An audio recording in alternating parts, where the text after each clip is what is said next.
Welcome back, everybody, to another episode of The Damage Report. I'm Johnny Rolla. Brett Erlich is in the studio. Where? You prove it. Right here. Host of Happy Half Hour. Yes, Happy Half Hour. We got Vinny Patula from the podcast Masala Jones on the show today. Very great, exciting show we have planned, or tomorrow, I guess. It's tomorrow, yes. I'm usually on Fridays, which is weird. I still don't know why you asked me to do the show today. Oh, okay, so we have a special guest that's only going to be in town on Friday, who is coming to town to do Bill Maher, and so she wanted to come on Friday. Fantastic. And you were nice enough to come on Thursday. And we've got a great show lined up, not only for those of you watching this, but also for Brett Erlich. So we're gonna be starting off by talking about, effectively everybody on the right is now just like, yeah, like migrants, maybe they need to be killed. But they're joking, so don't worry about it. And we'll talk a little bit about that. Glenn Beck pops up once again. Republicans, it turns out, really don't like to hear any language being spoken that's not English. We're gonna speculate about why exactly that might be. And at the very end, you know how like Joe Biden has all these things that he said and how they're coming back? We got another one, and it has to do with education, and he expressed his thoughts in a way that he probably prefers he had not. Throughout the course of the show, we've also got two awesome guests who are gonna be joining us.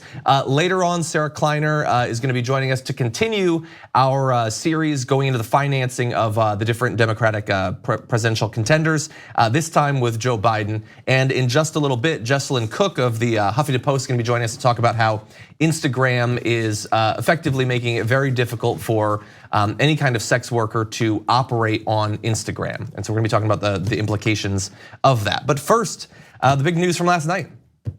Donald Trump had a Florida rally last night, and they were talking about undocumented immigrants, and this happened. When you have 15,000 people marching up, and you have hundreds and hundreds of people, and you have 2 or 3 border security people that are brave and great, and don't forget, we don't let them, and we can't let them use weapons. We can't. Other countries do. We can't. I would never do that. But how do you stop these people? You can't. There's no. That's only in the Panhandle you can get away with that statement.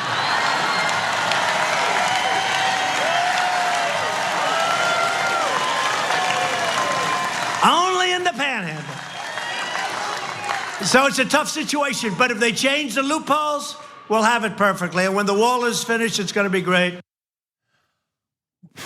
So, in case it's not clear, that's a video where a Trump fan screamed out that we should be shooting migrants, and he smiled and laughed, and all the people around him were almost universally, also shockingly white, smiled and laughed at how funny it is that the solution to migrants crossing the United States is that we need to gun them down as they go across the border. So John, usually when you say this is the center of a joke, I'm the first one, and you say it exactly like that, and you kind of say, well, this is what you're joking about. I usually go, you're killing the joke, John. Of course that's what the joke's about. In this situation, however, I will go over the wall onto your side and say, this is an insane moment. This is creepy, this is terrible. This is the moment when Donald Trump should, and I know I'm just kind of hoping for a world we don't live in, should think to himself, this dude in the audience yelled, shoot someone. And Donald Trump should have had a moment where he said, this is bad. And he didn't do that. Instead, he said, you can only get away with that statement in the Panhandle, which is to say, you could absolutely get away with that statement, it's totally fine. And what exactly is he saying about the Panhandle there?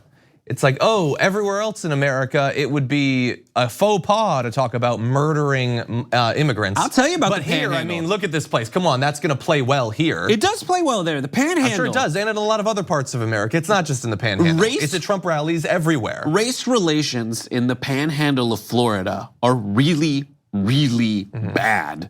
And that's why he says you can get away with it. And have been for as long as we've been a country, and even before. Before we were this country. Yeah, and so it's obviously terrible what it says about what he thinks about the Florida Panhandle.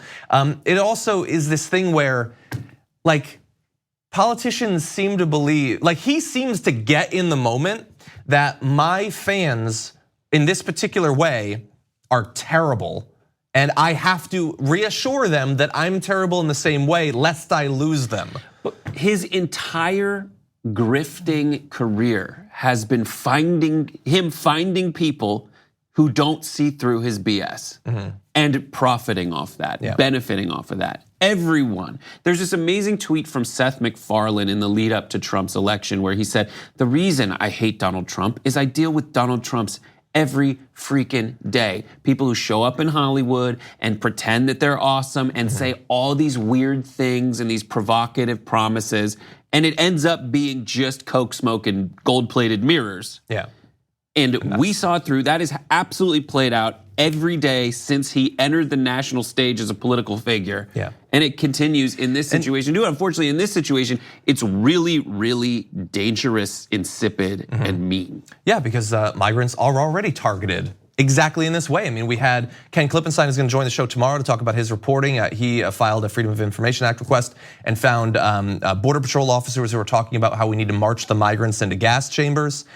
We know that these militias have been going and literally kidnapping migrants. This is not some like just wild hypothetical. This is being pursued now. And there will be some people who will say, they'll always say this. They will always say this until long past America's not a democracy anymore. They're just joking. Why are you being so serious? They're just joking. The joke is just that we want to see these people killed and it's funny. The thing is, like, I saw someone recognize this on Twitter, which is 100% true. Back when lynchings were like a big thing and it was an event that a town would just go to, and families would go and they'd watch them string up a black person and kill them, and then they'd take parts of their body as little souvenirs of the experience. They would pose with photos and they'd smile in those photos too. And maybe there were some people at the time that thought like, oh, I would never do this, it's just a thing that's happening. But you're going along with it, and to me that's just as bad. And I wanna show something, I understand this might be a little bit controversial. That crowd is packed full of thousands, possibly tens of thousands of people.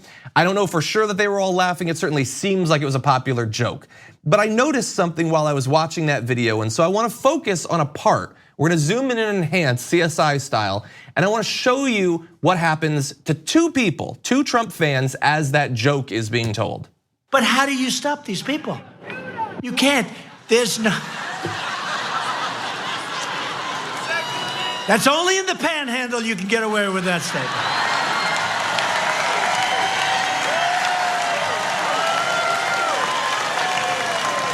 Only in the panhandle. So it's a tough situation, but if they change the loopholes, we'll have it perfectly. And when the wall is finished, it's gonna be great. Yeah, so there were a lot of people laughing in the frame, some people who were not, but there you saw the guy hears it first and big smile bursts across his face at the prospect of gunning down innocent migrants. His wife, I'm assuming, I don't know for sure, didn't hear it.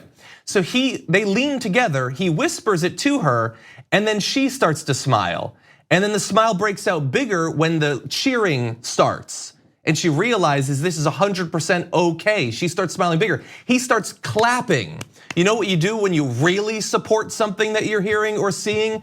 And his smile remains throughout. Hers looks a little bit more tentative. He has never been happier than he is in that moment because he gets to stand behind the guy that he worships and he gets to be surrounded by people who have the exact same hatreds of the exact same people that he does.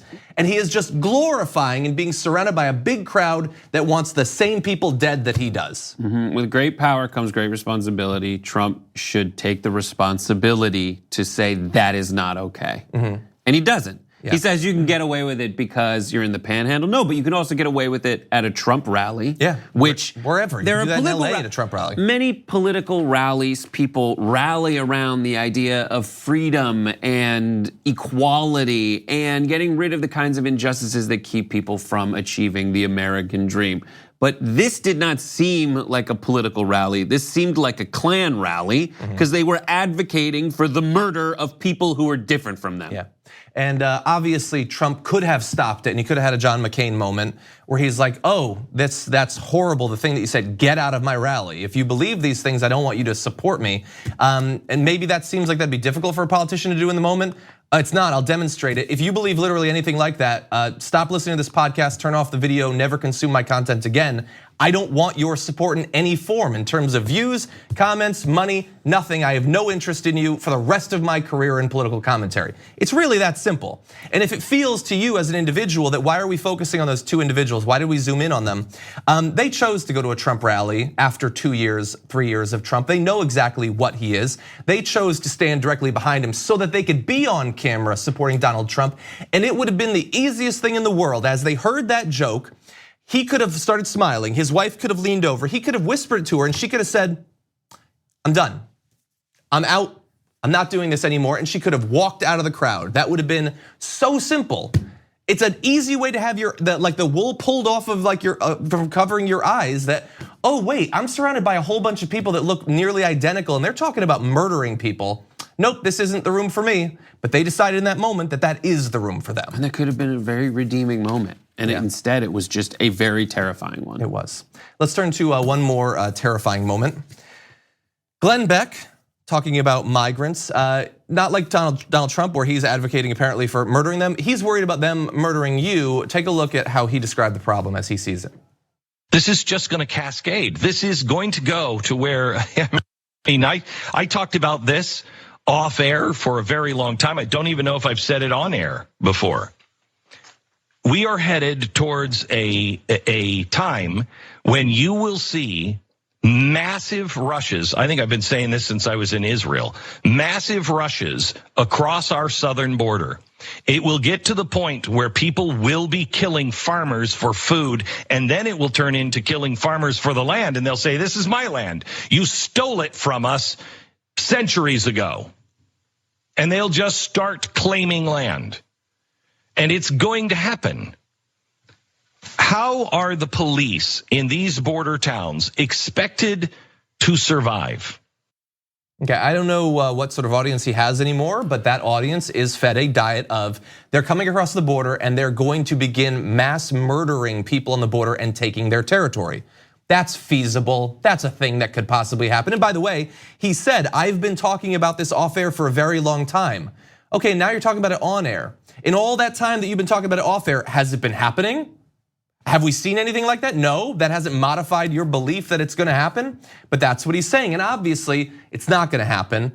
Maybe he's still smart or rational or sane enough to know that, but his audience has just been moved a couple of ticks closer to, they're gonna kill us, we need to defend ourselves. Right. And how do you defend yourself against thousands of people who are coming to murder you and take your land? And it's all that faux pensive, I've really thought about this and I'm so afraid to say it, but I must. No one's asking me to, bro. Just like no one asked you to look like Colonel Sanders. Exactly, and you might have forgotten this because he hasn't really been in the news very much over the past few years. He was big on Fox News, and then with Trump initially, he was not a big Trump fan. I don't think he's an out and out Trump fan now, though he obviously wants to support the movement because that's the only way as a right winger you can make any money whatsoever.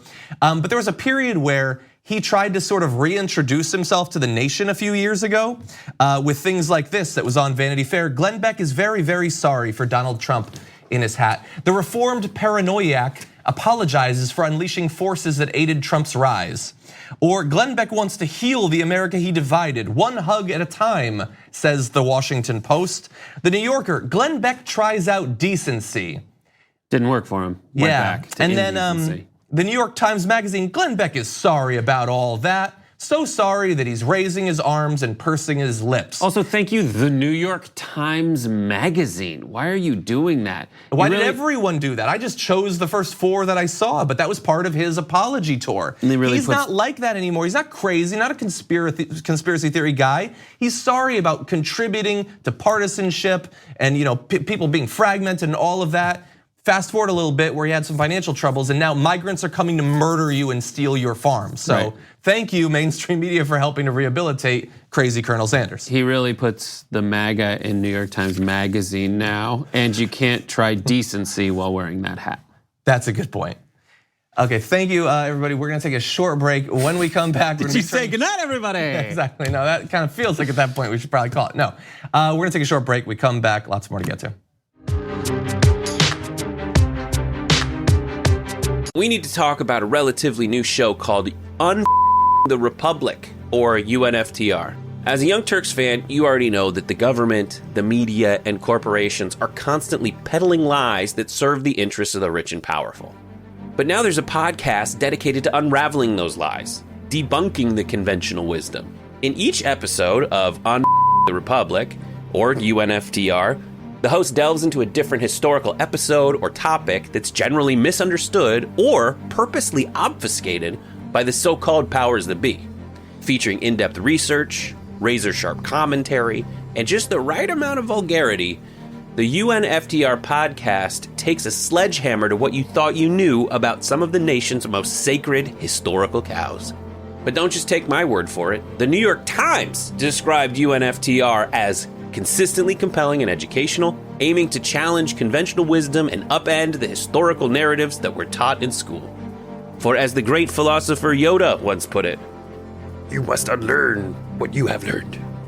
And that's true whether you're in Jedi training or you're uprooting and exposing all the propaganda and disinformation you've been fed over the course of your lifetime. So search for UNFTR in your podcast app today and get ready to get informed, angered, and entertained all at the same time.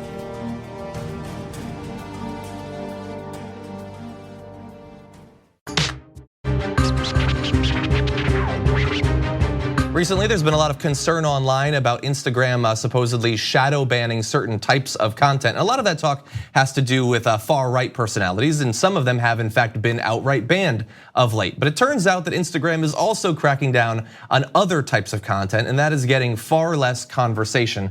Joining us now to talk about that is tech reporter for HuffPost, Jesselyn Cook. Welcome to the Damage Report. Thanks so much for having me. Thank you so much for joining us. I very much enjoyed your write-up about this.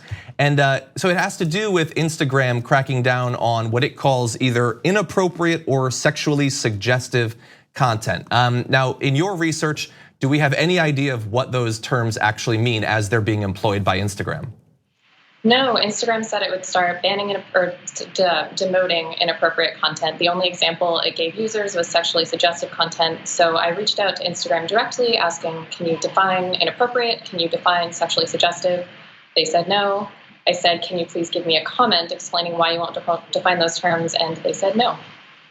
Okay, so I get their fear, I suppose, because the more on the record they are, the more easy it will be to point out inconsistencies in how they employ it. But as you raised in your piece, as soon as they start to identify a couple of things that we know you can't do, you can't show bare genitals or something like that on Instagram, but we know that there's a lot that you can do.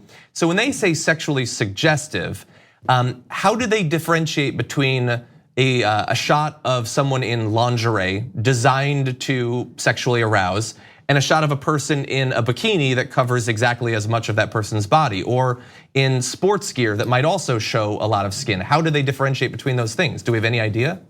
It's a really good question. And a lot of people, a lot of users who rely on Instagram to promote themselves, to promote their work, would love answers to that question because they're afraid of having their content suppressed from Instagram's Explore page, which is where its algorithms raise posts that could be of interest to other users.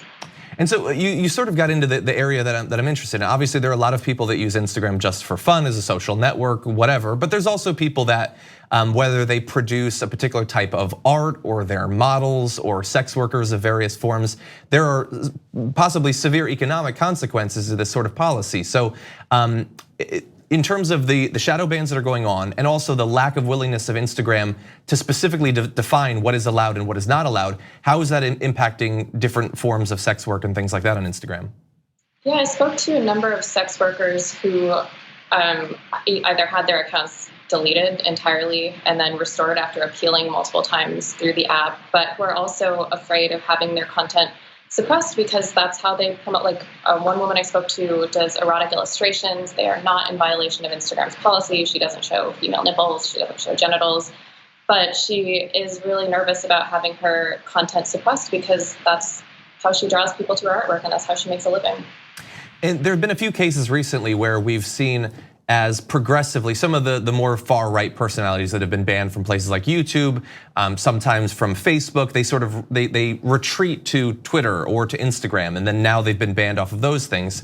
If you're a sex worker and suddenly you find yourself unable to use Instagram in that way, do we know what the alternatives are? Where do they move from if Instagram is not an option? It is tough because Instagram is such a massive platform. It has more than 1 billion users. It's definitely ideal for these women who are looking to draw people to themselves, to their artwork, to their products. And so there are smaller alternatives popping up. In my article, I mentioned a platform called Lips that is a sex-positive website, a social networking site where women and others can embrace their sexuality without fear of censorship. But it certainly doesn't have the reach that a platform like Instagram has. So again, you're seeing these financial impacts for women who are either being banned from Instagram or feel like they can't be there because their content is no longer being promoted the way it used to be. Yeah, I would imagine that, I mean, it's hard to come up with a platform that has the reach that Instagram does. And as you know, the low barrier to entry, the ease of spreading content and all of that, it's hard to come up with something like Facebook, I guess, has more users potentially, but it's not as easy necessarily to share things. I also found it interesting that in your piece you talk about what seemed to be trolls specifically hunting down these sorts of accounts to try to get them wiped out. Could you tell us more about that? Yeah, that's a great example of the problem of having such vague, arbitrarily enforced policies, because it really leaves these policies up to manipulation to silence women. So Jezebel did a great piece about a misogynistic troll who just spends his time looking for sex workers on Instagram and reports their accounts over and over and over again, as long as it takes until they disappear. And he says that he's been able to take down more than 300 pages. So I've spoken to a couple of the women who were targeted by this troll, and they said they did not violate Instagram's policies whatsoever. It's just he was able to get them removed by consistently reporting them. That seems like the sort of person you want to spend time with at a party. So just some people's hobbies, man. There's a lot of great books I could recommend to this guy because it's almost certainly a guy. I also wanted to ask one other thing. I know that there have been at various points, there have been social media protests, sometimes led by celebrities, to try to get Instagram to open up in this area and allow for more like toplessness and things like that. Does it appear that there's any progress in that area? Have those efforts mostly stalled? What have you found? Sarah Silverman actually, in the last couple days, I believe she posted a topless photo on Instagram just to kind of point out the hypocrisy that Instagram will allow male nipples, which serve no purpose whatsoever, and will not allow female nipples. Other platforms are like this too. Tumblr will not even allow female presenting nipples. So Sarah Silverman put up her photo. It was taken down. She's reposted another one in the last 24 hours where her nipples are blacked out. And so celebrity efforts have definitely drawn more attention to this issue, but it doesn't seem like Instagram is going to make any changes. That is depressing. We live in an absurd world where this is still, the fact that you can see male, at least ban the male nipples too. Like, come on, honestly. But anyway, we do appreciate both your reporting and joining us here on the Damage Report, Jesselyn. Thank you. Yeah, thank you again.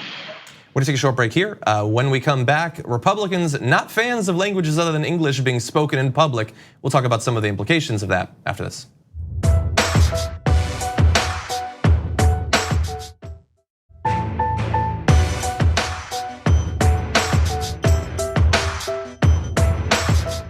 Pew Research Center recently asked a bunch of Americans, are you bothered by hearing people speak in public in languages other than English? And that seems like a weird question to ask. Who would be, like of all the things to be bothered by, why would you be bothered by that? But it turns out some people are bothered by that. It turns out there are actually some trends in terms of who's bothered by it. Can you guess? If we were to break it down politically? Well, 47% of Republican or Republican-leaning white respondents said they would be bothered some or a lot by a person speaking a language in public that was not English. 18% of white respondents who identified as Democrat or Democrat-leaning said that they would be bothered. So that's 47 Republican, 18 Democrat. Neither of those numbers are good, although one is obviously slightly less good. What do you think? No entiendo este. Could you not? Nihongo hanasemasu. I just like it so much. I really like stories like this where it's like, I kind of believe that this is probably the case, and I like the experience. I like to imagine the people who are taking this survey that are like, finally, someone's asking the real tough questions. Yes, it pisses me off to hear this. It really takes a lot out of my day to hear another language. Hold up. What? What is that? On my show, I can't read any of that. A little bit. You're gonna hate the Gaelic one later. Oh my God, again. On my air. What is Republican? I don't know how to. What is that? Show. I don't Is know. That's Scotch Gaelic according Is it to Scotch Google Gaelic? Because it Translate. actually looks like Elvish. I honestly, I don't probably what know they base it anything. on. I've studied a few languages. I don't know For anything. those who are reading the podcast, we're having listening to the podcast. We're having a psychotic episode. Exactly. There's no reason no for us idea to be what's doing going this. on. Okay, wait. I want to give some more information before we launch into it. See that you do. 58% of white Democrats said they wouldn't be bothered. 26% of white Republicans also answered the same. But that is, to me, more interesting than those who admitted that they'd be bothered. That means out of a huge group of Republicans, only 1 in 4 wouldn't be bothered or aren't sure if they'd be bothered. And what does that answer even mean? You've been in public, you've heard people speak languages, you don't know yet whether you'd be bothered. Those people are bothered, okay? Can we just admit that? It just bothers me so much that we Americans don't have our own language. Here we are speaking some stupid empire's dumb, stupid language. And that's why I advocate on behalf of my Republican brothers and sisters to just use words that have been invented in English since the invention of America. Hamburger, McDonald's, French fry. Anyway, really fast, I want to break this down by race though, because 34% of all respondents, white respondents, regardless of party, would be bothered by this. 24% of black respondents, the same percentage of Asian respondents, 14% of Hispanics said the same. And look, we're obviously joking around because we don't take anything seriously anymore because our ability to seriously engage with the news has been destroyed by the last few years. But this is serious because the percentage who say that it would bother them, for the most part, they'll take it out on their partner later. They'll complain or something. But some don't just complain. Some take it farther. So let's take just a brief tour through how this plays out day by day across the country through a few headlines. California gas station clerk fired after ranting against women speaking Spanish. He doesn't just take it internally, he takes it to his job and he attacks people who speak Spanish. Texas principal under fire for alleged anti-immigrant bullying and harassment, including for people who are speaking Spanish. Restaurant worker who says she was fired for speaking Spanish fights back. People are losing their jobs. People are getting attacked for speaking this language. Some just get annoyed, others turn it into violence or political activism on the right. So this is incredibly consequential in practice. Yeah. Really fast, free speech, my girlfriend, who is Mexican American, she was like physically accosted not long after Donald Trump's election in a laundromat. She was speaking Spanish to a friend of hers, and the woman got up in her face, backed her up to the table, and started ranting about making America great again and stuff like that. Triggered so much by simply hearing a little bit of Spanish spoken casually in a public place that she considered the possibility of assaulting a person that she didn't know. And you can, it's insane, and this is just like the weird trickle that ends up being making someone feel comfortable enough to accost someone, and that is the difference between free speech and just being a jerk in a way that you have legal liability for. When you go and essentially assault someone in a laundromat. And I am not hurting your free speech by pointing out that you're being a jerk when you do that. And if you work at a gas station and you rant against a customer for speaking Spanish, you're legally allowed to do that. But if I run that gas station, I should absolutely be allowed to fire you for it. For attacking a person. For attacking a customer. Yeah, and if you think that this is I get it. It's a little bit weird for a Pew poll, but this is important, and this also means something. Steve King, who's like just an out-and-out white nationalist, white supremacist in office right now, going around publicly supporting other white supremacists in other elections in other countries. How did he get his start? He got his start pushing English is the only acceptable language legislation. That's what he did. That's what he got elected on. When he was a new representative, that's what he was pushing. So this is a hot button thing for those sorts of people, and it represents something far more, and something I would say far more insidious.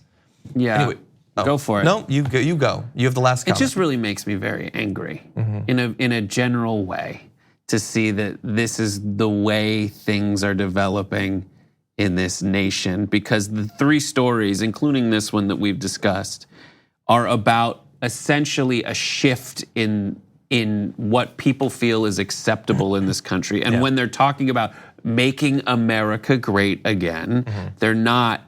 The way they describe their approach to doing that is not great at all. No. It is the worst. It caters to the worst instincts, and it makes America terrible. And I think I totally am fine with the concept of making America great again. I think America's great when people are allowed to speak whatever damn language they want. Yeah, and honestly, a lot of times I'd prefer that it wasn't English, because if it's not English, I can't understand it. I was at a restaurant last night, and in a neighboring restaurant, group of young people came out, and one said really loudly, "We need to figure out who's gonna bring Jordan home, who lives closest to Jordan," and then presumably Jordan said something, and then that main person said, "Ugh, no Jordan." And if they'd been speaking any language other than English, I would not have had to know how horribly they treated Jordan. But now I know the group dynamic, and it makes me sad. It's amazing. Anyway, we're gonna take a short break. When we come back, Joe Biden's funders, finances, donors, all of that. We'll be delving into it after this.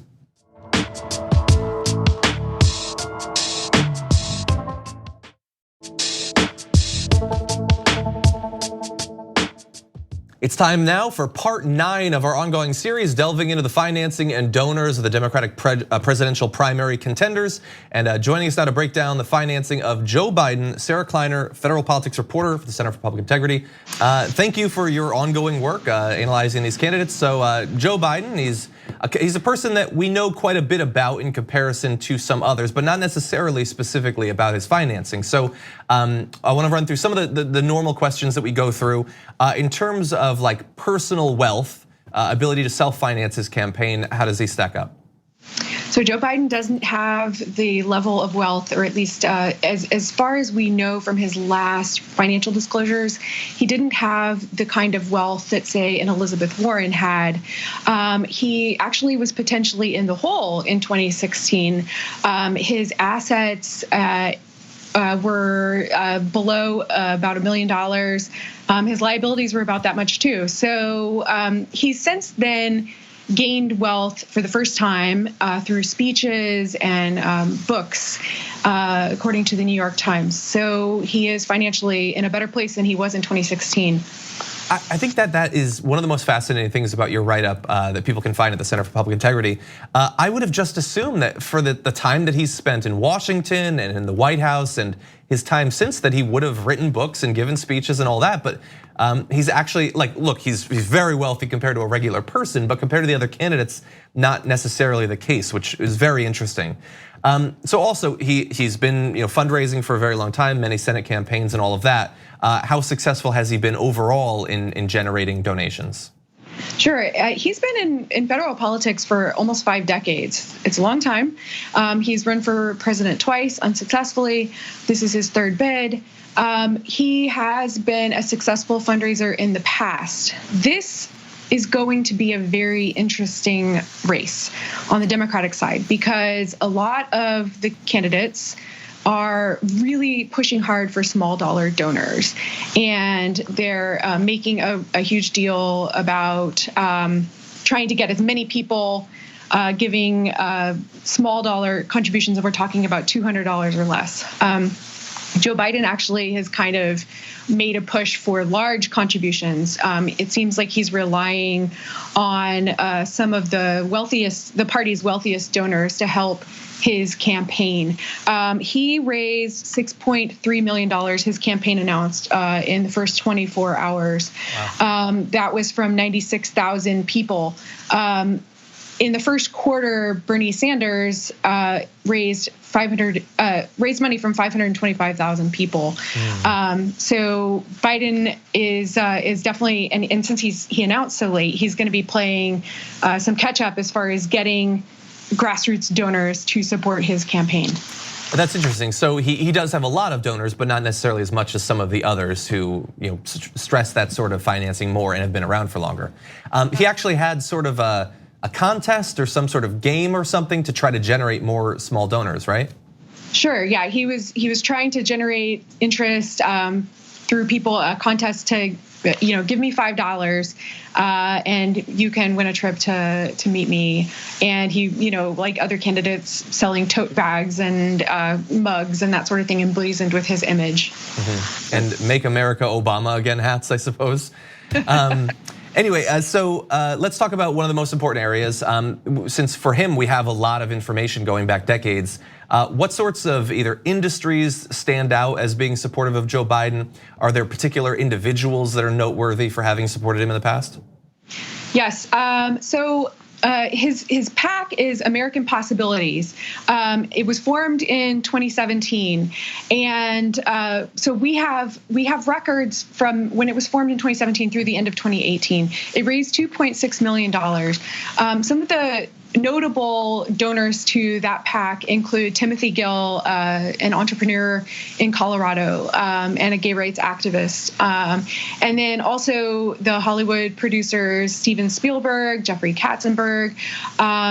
Those individuals gave to American Possibilities. And then we also saw from industry, we saw some contributions from, this is typical, from lawyers and people who are retired, a lot of contributions from those two groups, but also labor unions. And that's an issue that Joe Biden has actually recently tussled with President Trump over, his support of labor unions and who is going to have that support in 2020. A lot of the blue collar working class folks ended up defecting from the Democratic Party to Trump's camp in 2016. So it's going to be interesting to see where those voters go in 2020 if Biden is on the ticket.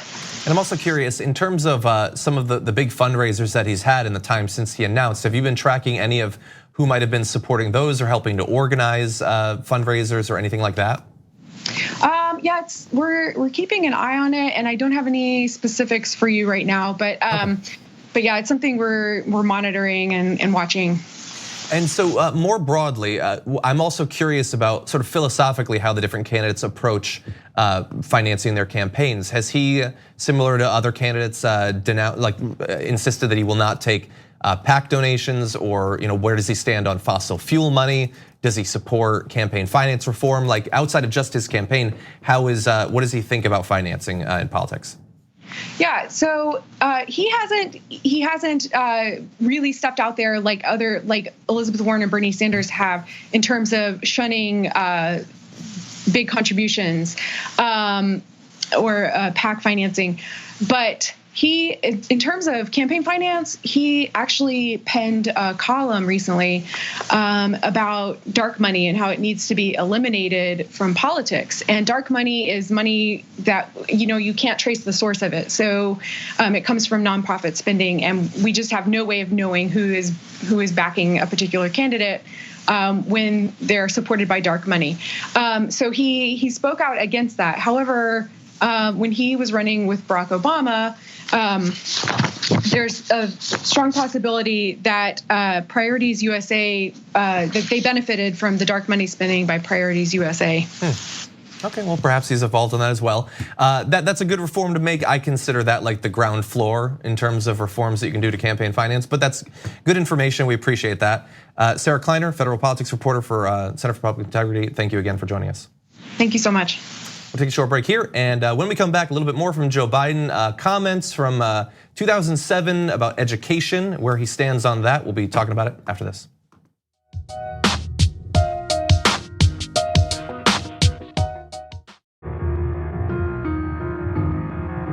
Just time for one more story, unfortunately, so let's turn to something a little bit controversial. Back in 2007, Joe Biden was speaking with the Washington Post, and they talked about a bunch of different topics. And I want to focus on one section in particular that does not look very good. So they said at the time, again, 2007, after a lengthy critique of Bush administration education policies, Biden attempted to explain why some schools perform better than others. For instance, in Iowa as compared to Washington, D.C. And here's what Joe Biden said. There's less than 1% of the population of Iowa that is African American. There's probably less than 4 or 5% that are minorities. What is in Washington? So look, it goes back to what you start off with, what you're dealing with. When you have children coming from dysfunctional homes, when you have children coming from homes where there's no books, where the mother from the time they're born doesn't talk to them, as opposed to the mother in Iowa who's sitting out there and talks to them, the kid starts out with a 300-word larger vocabulary at age 3. Half this education gap exists before the kid steps foot in the classroom. Where'd you get it from, buddy? Where did you get that information from? The 300 words thing? Just all of it. You talking to me or him? No, I got it from the Washington Post. You got it from the Washington Post, as it was said very clear in the graphic. Where does Joe Biden get it from? I don't know. The 300 word thing in particular, I don't know. Oh, it's very obvious where he gets it from. Just like his gut, and his gut is racist. That's it. Yeah, well, I mean, look, certainly advancing stereotypes. Yeah, That's it. But that is the racist aspect of it. It is using this stereotype that he doesn't get from anywhere. He's just saying things, and it's based on this inherent understanding he feels he has. His instincts about America are racist. They are, all right, guys, it's just me, Joe, you, let's hang out. Black people, they don't take care of their kids. We do. Iowa, on a homestead, close your eyes, look out as far as the eye can see, it's just corn and whites, and that's good. And and he's not saying, in his mind, he's not saying it terribly. Yeah. He's just like, listen, let's level. And if you look back even further than that to like the 90s crime bill, it's the same thing. Yeah. It's all those. Let's be honest for once. Yeah, it's those inherently racist understandings of America that he thinks is just him cutting to the core because he's Joe. Well, and by the way, that whole thing where it's like, okay, let's push aside all of the political correctness, which is effectively what he's saying without saying, and said in the 90s. That's the same exact thing that Republicans do. That's what the politicians do. That's what, that's the Dave Rubin, Ben Shapiro thing. It's like everybody else is being fake and not acknowledging the truth. We're the ones who are brave enough to admit that all of the stereotypes we believe about minorities are probably true. That's what they say. And he is. I'm not saying it's the same exact thing, but I'm saying it's the same sort of thing. Now, what's interesting to me is that when he's asked about the education policies, what he comes up with is not just a comparison between Iowa and Washington, D.C., but whether the numbers are right or not, I don't know. But he has the statistics already in his head. Like he knows what percentage of Iowa and what percentage of Washington, D.C. He references that. He doesn't talk in broad terms, he talks in fairly specific terms, which implies to me that this is something that he's thought about before and has not, in all that time thinking about it, learned a way to describe it or get it across without sounding racist. Right. Now, can I give his response just for fairness? I guess, let me check the show name. Yeah, with John Iadarola, go for it.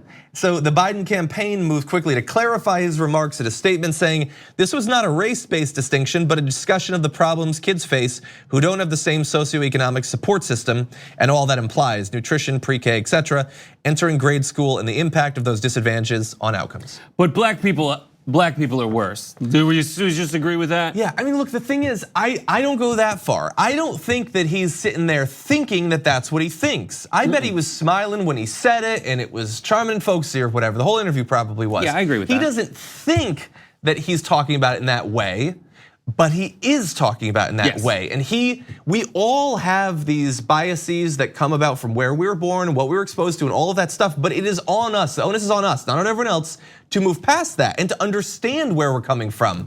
And that statement from him, when he was, he was much younger, he was 60. He was a young man, a ripe young age of 60, hasn't done that. And we're supposed to believe that in the 10 years since he finally did? Maybe, but he's got a lot of splaining to do about this, honestly. It's just with Biden, it's the big give up. Like that's what it is. It's the big give up. It's like, listen, Biden's gonna take us back to a place where at least people were inherently racist in their framing of their heuristic approach to America in quiet, in secret, in their homes. As opposed to, it almost felt like we were having a conversation for a minute and then it got really weird and racist at Trump rallies. Yeah. Exactly. Yeah, exactly. Let's just go back to people like Joe being a Von killer.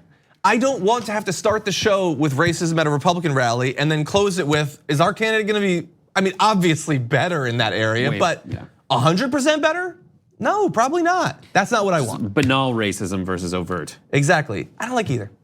Thank you as always. Great to have you on. You're the best. Happy half hour. Happy half hour. I'm just choking back at no one likes banal jokes. No. Jeez. Okay, thank you everybody. We will see you tomorrow morning.